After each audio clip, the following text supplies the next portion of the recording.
Olá, sejam muito bem-vindos ao podcast Melhor Versão. E hoje eu recebo um convidado muito especial.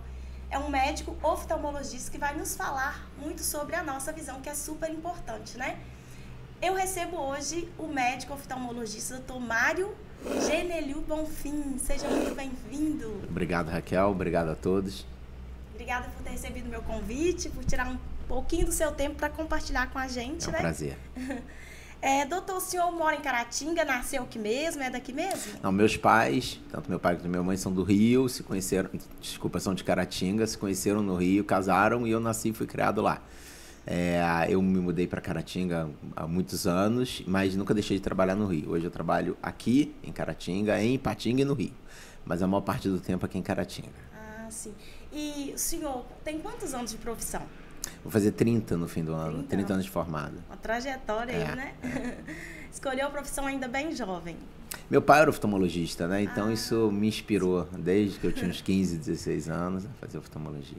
E hoje o senhor vai falar para nós sobre um assunto super importante, doutor, que eu acho que talvez quem está em casa tem muita dúvida, sobre a toxoplasmose, que é uma doença que afeta muitas pessoas, né? A toxoplasmose, como que ela é transmitida? A toxoplasmose é transmitida de várias formas, tá? Uma forma importante é da mãe para o filho, né? Na gravidez.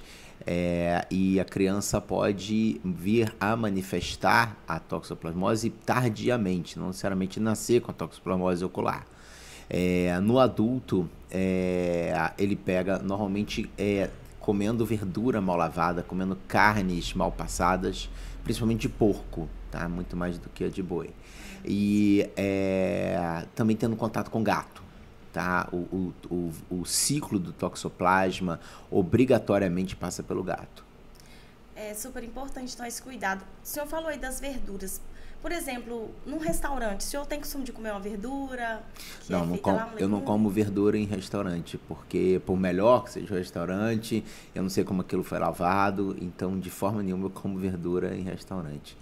É um cuidado. É um cuidado para evitar a toxoplasmose. Até também parasitoses, né? Mas principalmente a toxoplasmose.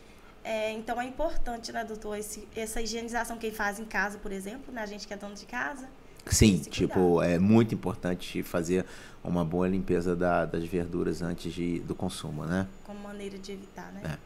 Então, o senhor disse que também por contato com o gato, com o animal. De que forma, por exemplo, pelo pelo?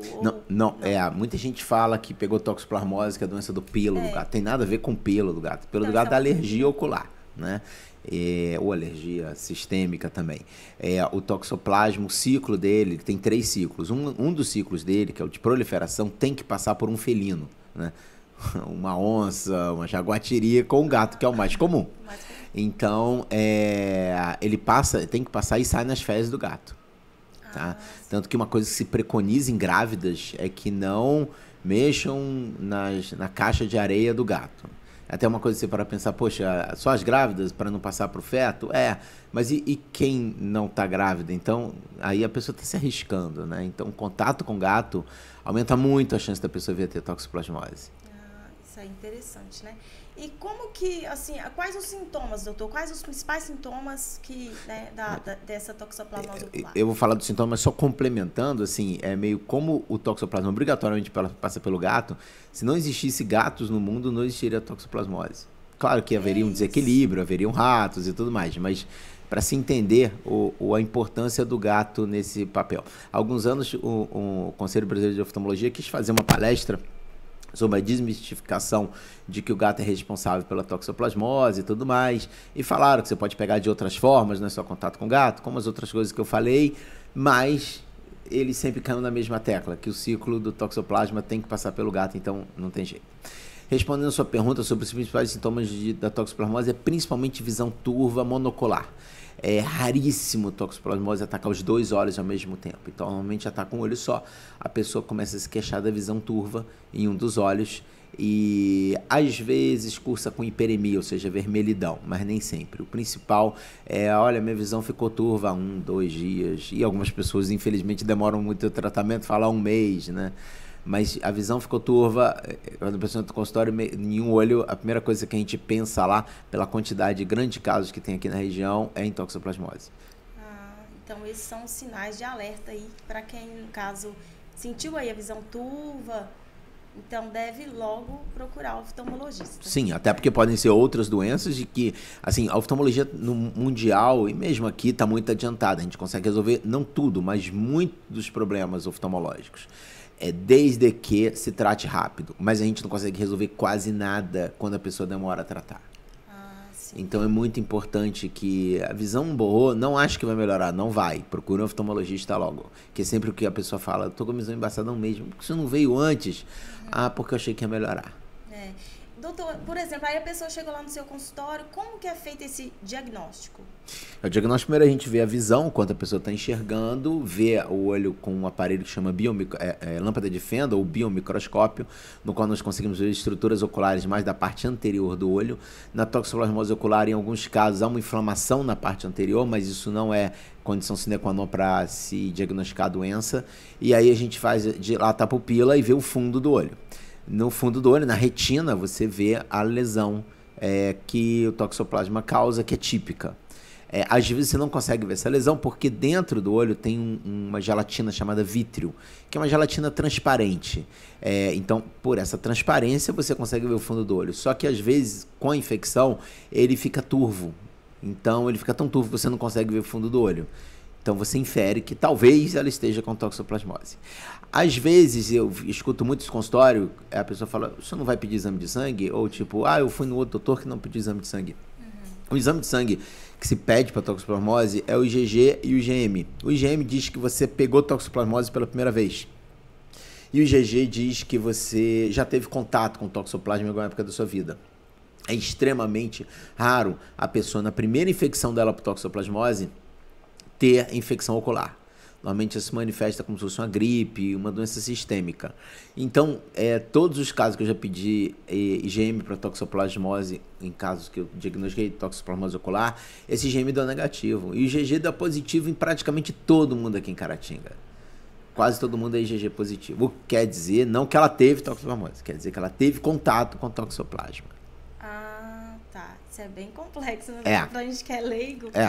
É bem complexo. Então, existe a toxoplasmose sistêmica e a ocular. Sim, né? E existe uma quantidade gigantesca de pessoas que têm o toxoplasma no sangue. Tipo, acredita-se que 20% da população mundial tem toxoplasma no sangue, sem nunca ter tido nenhum sintoma de toxoplasmose sistêmica, ou se teve, se manifestou como uma gripe e ele não percebeu, ou nunca teve toxoplasmose ocular, que a porcentagem aí é mínima, é 1%, 1 a 3% das pessoas que têm toxoplasmose sistêmica.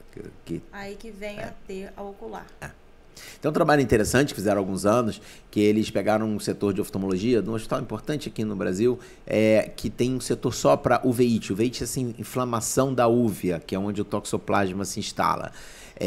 E eles pegaram pacientes que eles sabiam que a toxoplasmose era ocular, pelo aspecto, tem um quadro mais ou menos típico, e tiraram, não fizeram esse exame de sangue que você faz no laboratório, o IgG e o IgM, tiraram sangue para procurar o bichinho, o toxoplasma, mas é muito caro, só se faz em laboratório de pesquisa. E foram no setor de refração, pessoas que iam lá para trocar óculos, fizeram fundo do olho, viram que não tinham nada, nenhuma lesão no fundo do olho, e tiraram o sangue delas também. Por incrível que pareça, acharam mais pessoas com toxoplasma no sangue que não tinham nada no olho do que nas que tinham a lesão ativa.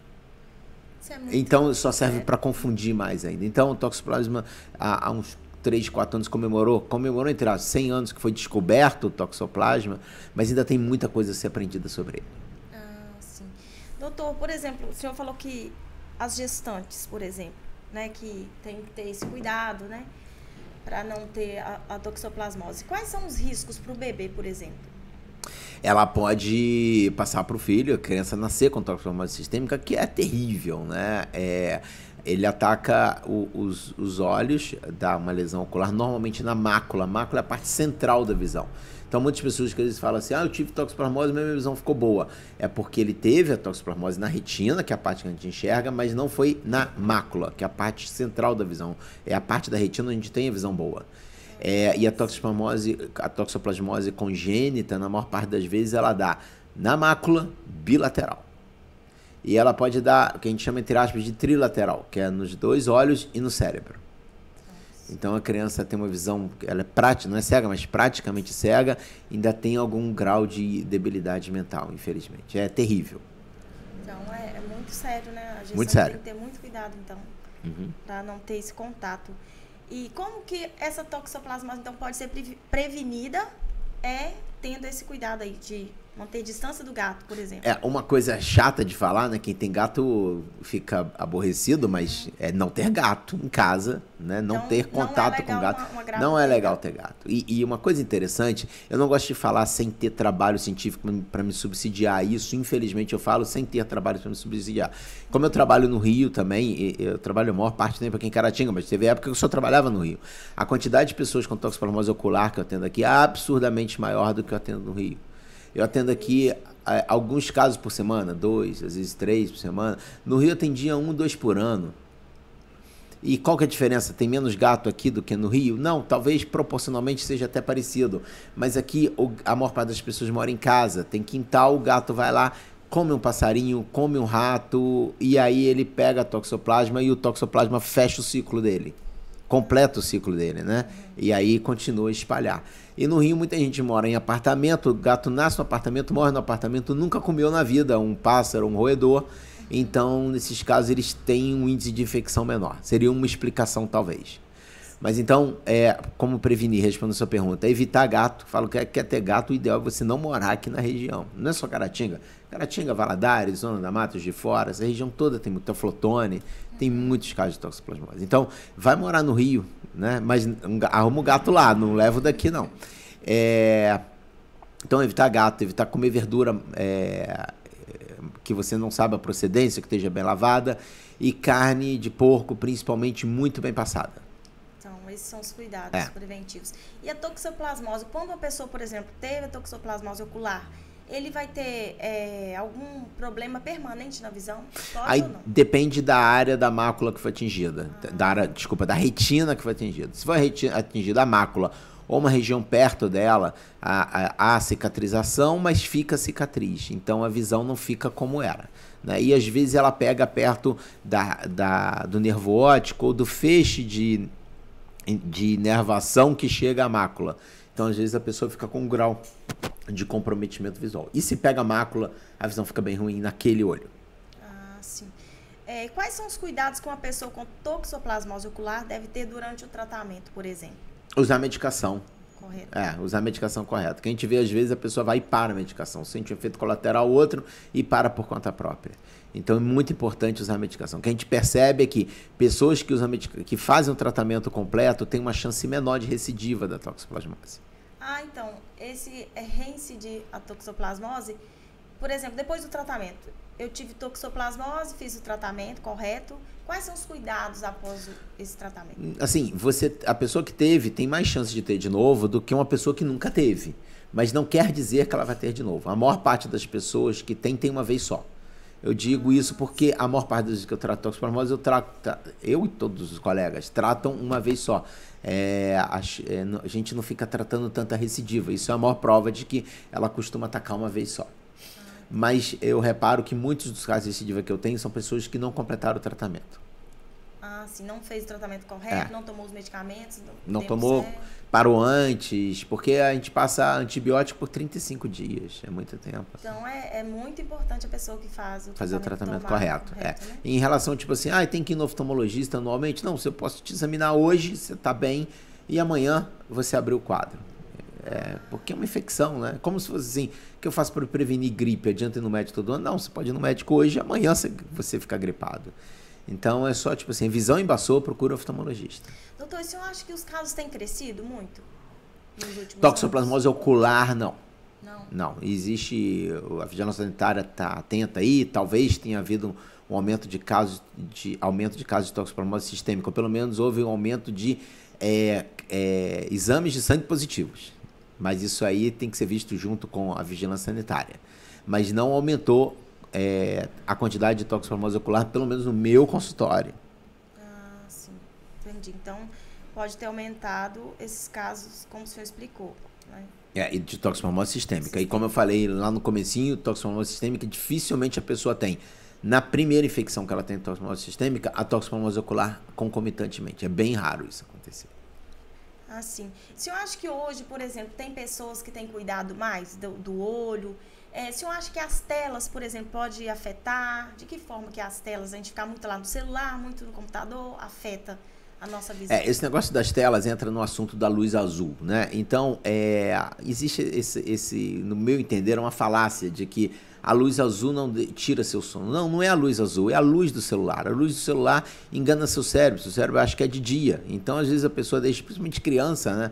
Até tarde e a criança não dorme. Mas porque ela fica estimulada pelo joguinho, pelo vídeo e pela luz do celular, enganando o cérebro achando que está de dia. Tá?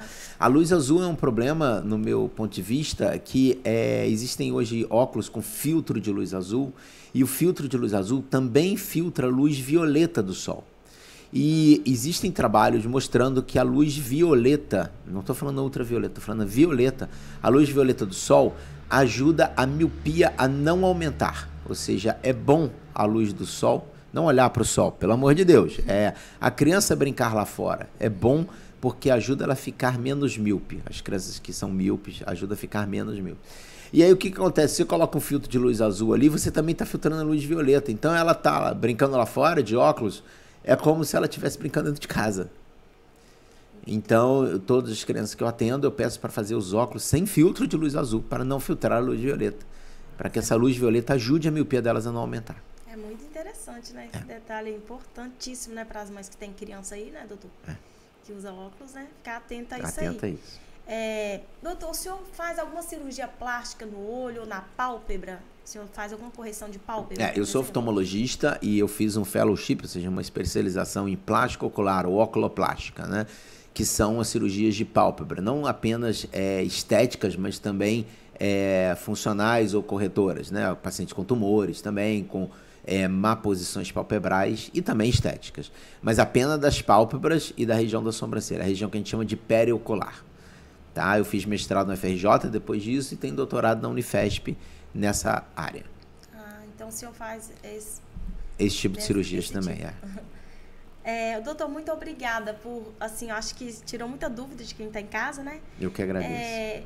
Uma reflexão que o senhor deixa, assim, para quem está em casa, que talvez, porque tem vezes que a pessoa está sentindo algum problema, né? Vai ler, está tendo dificuldade e vai deixando, vai postergando essa ida ao oftalmologista. O que o senhor fala para essa pessoa que está em casa? O que eu costumo falar, até falei falei no começo aqui, tipo, sua visão embaçou, não acho que vai melhorar, procura um oftalmologista quanto antes, porque isso pode fazer diferença entre te curar ou dar a má notícia que não existe, infelizmente, mais nada a fazer.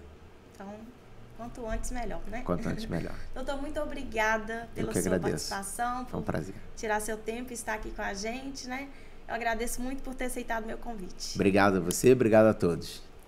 Gente, muito obrigada pela sua atenção. Que Deus abençoe. Tchau, tchau. Fiquem com Deus. Obrigado por assistir nosso podcast. Não se esqueça de seguir nossas redes sociais. Ative o sininho do YouTube para receber mais conteúdos e vídeos e siga lá no Instagram, @Diário de Caratinga Oficial. Obrigado.